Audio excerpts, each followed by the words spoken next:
you, Jenny. We've all got pet peeves. Tell you one of mine is when people don't know what a pet peeve is. No, you talk to some people and they'll say, you know what my pet peeve is? Racism. And it's like, no. Pet peeve is something that just bugs you and not for a good reason. It cannot be something that is universally agreed to be a terrible thing. You know what my pet peeve is? Cold-blooded murder. When I'm in Starbucks and someone just like stabs the person in front of me to death, it's like, really? Can't you go outside? You just literally got blood on my phone. I figured out that all of my pet peeves are verbal. Like, I don't really care what people do. It's just the stuff that people say that drives me crazy. Like, you know when people say, it goes without saying?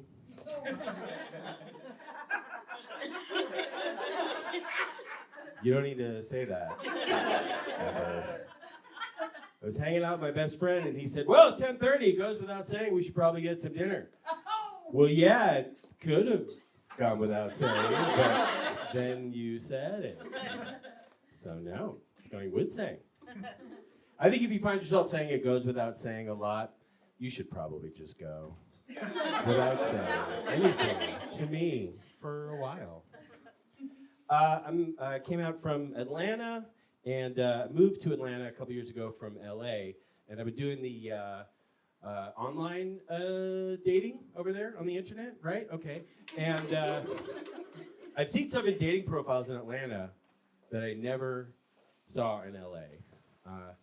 All these women who are like, I'm a hardworking, God-fearing Christian woman. I want to meet a man who loves Jesus as much as I do. And when I see that in a dating profile, what I read is, no fucking Jews. Stay away from me, you dirty Jew. I'm a dirty Jew, by the way. That's an important part of the story. Away with thee, heathen Semite. You will taste the fires of hell.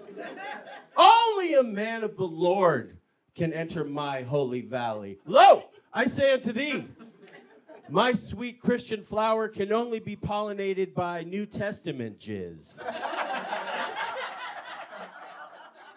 Is what I think when I hear that.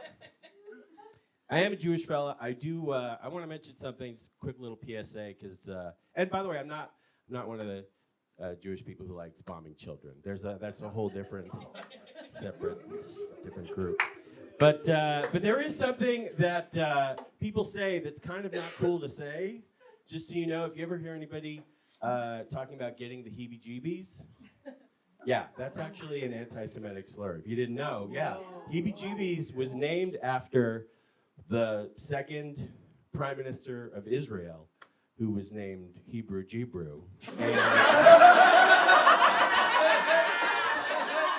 And sometimes people think that that's real and they're afraid, but you guys are like, no, we know that was not a real thing. Okay. Sometimes I have to coach people like, no, it's okay. That was a made-up thing, but you guys got it. All right. I've generally considered myself